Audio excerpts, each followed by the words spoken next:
My name is Ardan Hail. I'm 34 years old, and people tell me I walk into rooms like I already know the exits. Years in the military, then auditing for a Manhattan firm. Will do that to you. I've built my life on discipline, control, and paper trails because paper doesn't lie, even when people do. I hadn't been back to Columbus in 11 years, not since I left with 2 suitcases and a scholarship, promising myself I'd never step foot on Maple Street again. But a phone call from my grandmother, Theen, steady voice telling me Grandpa was gone, pulled me back. So I boarded the first flight home, my carry-on stuffed with legal documents instead of clothes. The house looked smaller than I remembered. Shutters faded, garden stripped bare. I stood at the bottom of the porch steps, heart pounding harder than I expected. When the door opened, Ardan, my mother's voice cracked. She pulled me into a hug, smelling faintly of cigarette smoke and lavender lotion. Her tears dampened my collar, and for a fleeting second, I thought maybe I'd been wrong to stay away so long. Then his shadow filled the doorway. "Welcome back," Dad said. His breath reeked of bourbon before I could answer. His fist came across my face, snapping my head sideways. The sting burned, sharp and humiliating, but worse was the way Mom froze, eyes darting away as if nothing had happened. I steadied myself, lifted my chin. "This isn't your house anymore," he sneered. I didn't argue. My fingers brushed the bag hanging from my shoulder. Inside was every page he hadn't read, every signature he couldn't erase. The deed was still mine.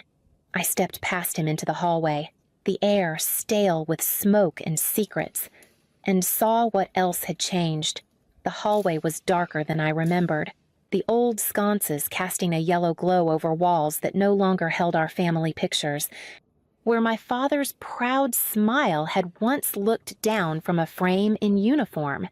There was now a mounted deer head, its glass eyes catching the light in a way that made my stomach twist.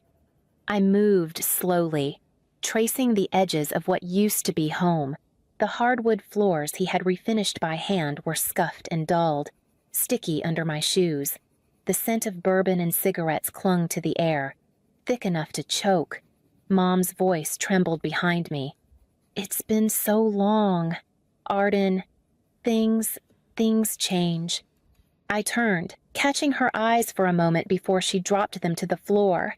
That avoidance was sharper than the sting still blooming on my cheek. She smoothed her shirt nervously, like a child caught in a lie, and busied herself with nothing at all. Through the doorway, I saw him sprawled in my father's recliner, the same chair I'd once climbed into on Sunday afternoons to watch football at Dad's side. Now, reupholstered in camouflage fabric, it sagged under the weight of a man who looked like he belonged anywhere but here. "Look who finally decided to show up," Dad said, voice booming, claiming the space. He didn't stand, didn't move, just tightened his grip around a beer bottle. I bit back a reply, forcing myself to study the room instead. The bookshelves my father had built were gone, replaced by particle board units stacked with cheap hunting trophies.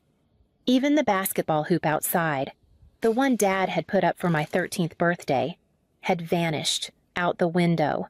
I caught sight of gravel where a garden used to bloom rows of tomatoes my father had planted every spring.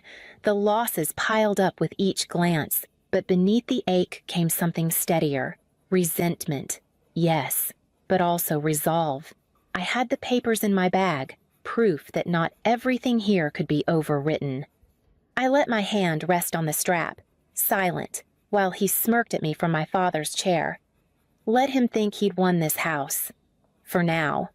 I climbed the stairs, each step heavier than the last, bracing myself for the next room that used to be mine. A week earlier, my office windows looked out over Midtown Manhattan, glass towers cutting the winter sky into sharp edges. My desk was covered in audit reports, columns of numbers that made sense in a way family never had. I was halfway through reviewing a client's expense trail when my phone buzzed. The caller ID read Grandma Hale.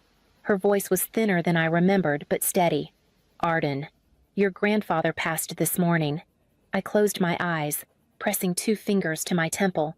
The ache that spread wasn't grief exactly, more like the crack of an old wound. Grandpa had been the one who taught me how to read contracts before I signed them, who slid his pocket magnifier across the kitchen table and said, "Details matter more than promises." "The memorial is Saturday," she said. "You need to come home." The words lodged in my throat. Columbus was a place I'd sealed off, a locked drawer in my mind. 11 years of distance wasn't an accident. I had sworn off Maple Street the day I left with scholarship papers in one hand and a bus ticket in the other. "I don't know if I can," I started, my voice colder than I meant. She let a pause stretch between us. Then, softer, "You need to see this with your own eyes." Something in her tone snagged me, not just grief, but warning. I swiveled in my chair, staring at the skyline I had fought for. Everything in New York was built on my choices. Going back meant walking into a house full of the choices I hadn't made. By the end of the call, I had already logged into the airline portal. The flight from LaGuardia to Columbus was 2 hours. 2 hours to undo 11 years of distance. I didn't pack much black suit, small bag, and a folder of documents I'd never shown anyone, because even before I left, some part of me knew this homecoming wouldn't be about grief alone. The house went quiet after dinner, though quiet here didn't mean peace. It meant the low hum of the television from the living room, a bottle opening, the heavy drag of Dad's voice echoing between walls that once carried laughter. I stayed in the cramped storage room that had been offered as my space, staring at the pull-out couch shoved between boxes of his trophies. I should have left for a hotel, but something in me wanted to endure the night, to see just how far the rot had spread. It didn't take long. Around 11, footsteps thudded in the hallway. His shadow blocked the crack under the door. "Still awake." "Princess." His tone was mocking, sharp with drink, before I could answer. The door creaked open. He stepped inside, swaying slightly. "This is my house. You don't just waltz in after 11 years and act like you belong." "I don't need to act," I said evenly. "I know where I belong." The slap came fast, a blur of movement. My cheek lit up with fire, the taste of metal filling my mouth. At the doorway, my mother's silhouette flickered in the hall light. She froze, one hand gripping the frame, then turned her face away. "It's late," she murmured, voice brittle. "Don't wake the neighbors." And then she disappeared into the dark, closing her bedroom door as if that erased what she'd seen. The silence after hurt more than the strike. I sat down slowly on the edge of the couch, my cheek throbbing. Old instincts from my service years slid into place. I reached for my phone, switched the camera to selfie mode, and captured the bruise from 3 angles. Then I opened the secure app my firm used for sensitive reports, time-stamped each photo, and filed a detailed log. "Always document." I heard my grandfather's voice in memory. "Always keep copies. Don't let anyone tell you what's yours without proof."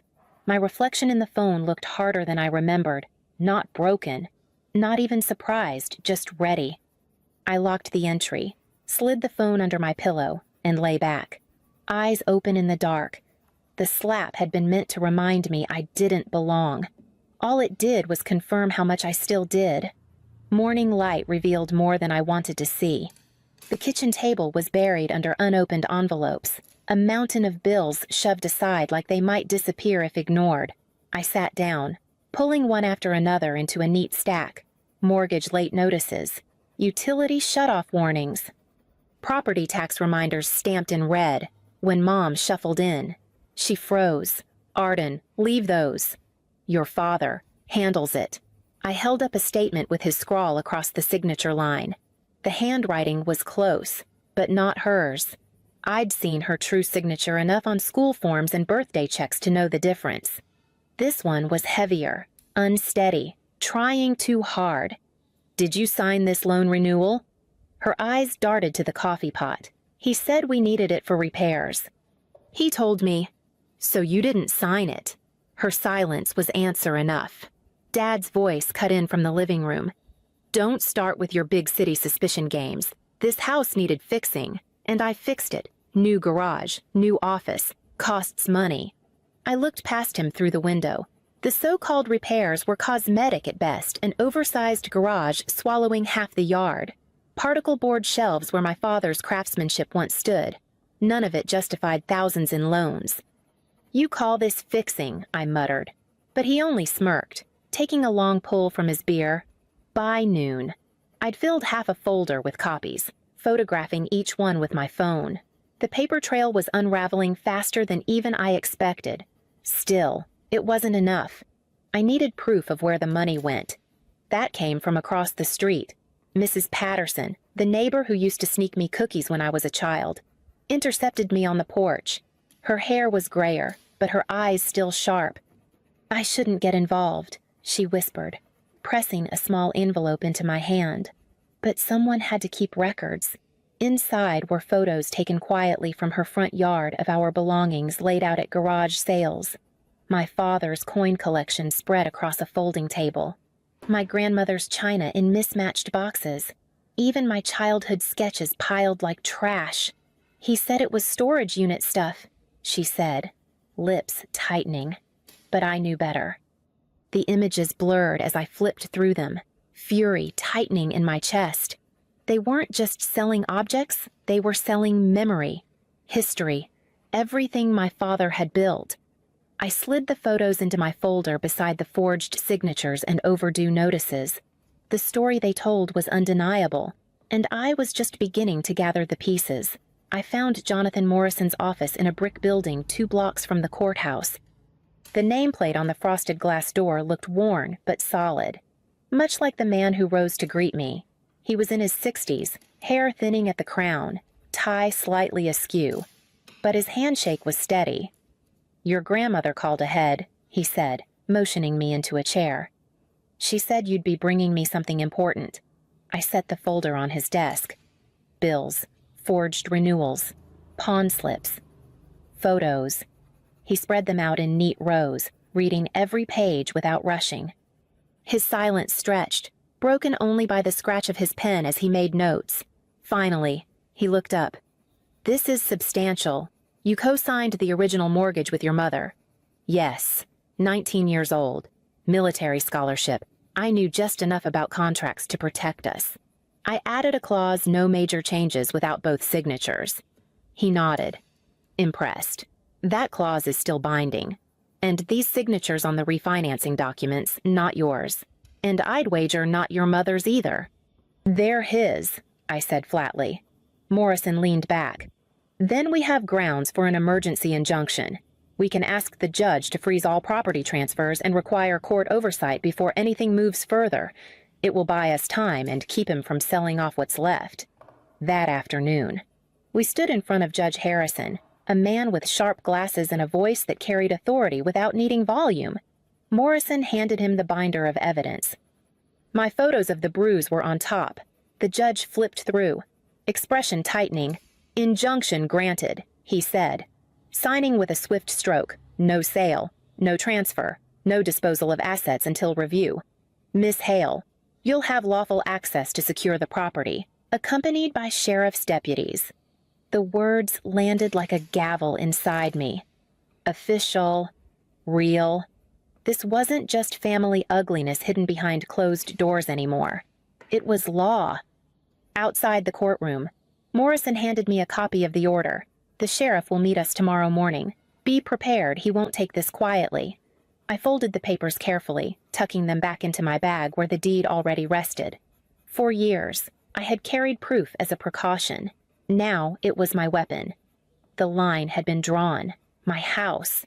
My rules was about to meet the weight of the state of Ohio. The call came while I was organizing the injunction papers at the hotel desk. Mrs. Davies, the elementary school principal where my mother still worked, spoke in a clipped, worried tone. "Ardan, I thought you should know. Your father just made a scene here." I was in the car before she finished the sentence. By the time I reached the school, the scene had already unraveled. Staff stood in small knots near the entrance, whispering, while a security guard loitered by the door. Inside, I found Mom in the main office, her face blotched red, clutching a stack of folders like a shield. He was shouting in the lobby. Mrs. Davies explained quietly, yelling about ungrateful daughters, stolen property. We had to escort him out. I looked at Mom, but she avoided my eyes, trembling hands adjusting the papers that didn't need adjusting. The humiliation sat heavy on her shoulders. "This isn't just my fight anymore," I said gently. Her lips pressed together, a crack forming in her practiced silence. Later, back at the hotel, she arrived at my door. She carried nothing but her purse and a look I'd never seen on her before, defeat mixed with something sharper. "I can't live like this," she whispered. "Everyone saw. He made me small in front of people I've worked with for 15 years. I opened the folder that Morrison had prepared the restoration agreement. It restored the house to its original ownership structure, with protective clauses against further loans or transfers. Mom would have lifetime residency. But Rick's control would end. Her hand hovered over the pen. "If he finds out, he already knows he's losing," I said. For a long moment, she sat still. Then she signed. The strokes were shaky, but they cut through years of silence. When she slid the papers back across the table, I felt the balance shift. Not a victory yet, but a fracture in the wall he had built around her. She wiped her eyes quickly. "Don't tell him I signed tonight." I nodded. For now, it was enough that she had a single page, but the first real crack in his control. The contractors started early, their hammers and saws echoing through the hollowed rooms. Dust floated in the beams of morning light, turning the house into something both broken and alive. I walked them through each space, pointing out where my father's craftsmanship had been stripped away. James, the lead carpenter, paused in the basement and tapped a section of wall. "Doesn't sound right," he murmured. Minutes later, plaster gave way to reveal a narrow compartment. Inside, wrapped in a plastic sleeve, lay a bundle of papers and an envelope marked with my name in handwriting I knew by heart. I sat on the steps, fingers trembling as I unfolded the letter. My father's words spilled out, written before his last deployment, his pride in me, his warnings about the house, his plea not to let anyone take it from us. "This place is more than wood and nails. Ardan, it's our history. Guard it." Tears blurred the ink, but for the first time in years, I felt him close. That evening, another knock came. Katie Williams. She stood on the porch in civilian clothes, carrying a small box. "I served with your dad," she said simply. "He trusted me to hold these for you and your mom if anything happened." Inside were journals, photos, his watch. She met my gaze steadily. "There were rumors. Rick twisted them. But your father never betrayed his family. He talked about you and Lydia constantly. He loved you both." Mom appeared in the doorway, hesitant until Katie pressed a sealed envelope into her hands. I watched as Mom read, tears running unchecked. Her expression softened into something I hadn't seen in years, a kind of release. When she looked up, her voice cracked. "Your father never left us. Ardan, I did. But I want to come back." I reached for her hand. The letter still warm in mine, between the sawdust, the hammers, and the words of the man who built this house. Something inside us began to mend. The evidence spread across Morrison's polished desk like a map of rot. Receipts, pawn slips, forged signatures, every careless move my father thought he could bury, now laid out in the open. Morrison slid the folder toward him during the plea negotiations. "You've run out of ground to stand on," he said evenly. Dad's bravado cracked. The threats, the sneers, even the drunken bluster gone. He slumped in the chair as the terms were read. Full restitution. Signed confession. Prison time. He tried to glance at Mom for sympathy, but she didn't meet his eyes. When the pen touched paper, it was the first honest thing he'd done in years. Days later, Dad's army buddies began showing up one by one, carrying pieces of the past he had pawned. A medal wrapped in a velvet box, a combat knife, a field jacket still smelling faintly of sand and oil. Each man placed their offering on the dining table, shaking my hand with quiet solidarity. He told us lies. One said, "But your father's truth is safe now." The community, too, rallied around us. Neighbors dropped by with casseroles, stories, and sympathy. For the first time since returning, I felt the weight of Rick's isolation lift. We weren't alone. That night, I sat with Mom at the kitchen table. Between us lay the signed restoration agreement and the letter from Dad I kept folded in my pocket. "You'll have lifetime residency here," I told her. "This will always be your home. But there are rules now, boundaries. No more men like him dictating what happens under this roof." She nodded, tears shimmering but unspilled. I understand. I believed she did. The house could be rebuilt with timber and nails. The family inside it would take longer, but at least now, we had a foundation strong enough to try. 3 weeks later, the house no longer felt like a ruin. The built-ins stood tall again in the living room, each shelf crafted with the same care my father had once poured into them. The floors gleamed, warm oak restored to its rightful shine. Even the dining table had been sanded and refinished, ready to hold family meals instead of neglect. That night, Mom and I set the table together. No takeout cartons, no frozen dinners microwaved in silence. She had cooked pot roast, potatoes, and green beans, just like she used to before Rick's shadow fell across the house. We ate slowly, savoring not just the food, but the quiet dignity of sitting down as mother and daughter without fear. Afterward, I pulled out my laptop in the living room, finishing a report for my firm. New York was still my world, but I knew now this house would be part of it too. I wouldn't abandon the career I'd built, but I would balance it with stewardship, renting the place to a good family, overseeing its care, making sure no one ever again claimed it wasn't mine. Later, we stepped onto the porch. The air was cool, the stars clear over Columbus. I poured us each a small glass of wine. Raising mine, I looked at Mom, then at the house behind us, glowing softly with its new life. "To Dad," I said quietly, "for building more than a home, for building something worth protecting." Mom touched her glass to mine, her smile fragile but real. I sipped slowly, letting the weight of the moment settle. The house stood steady behind us, no longer a battlefield, but our house rebuilt, reclaimed, and alive again.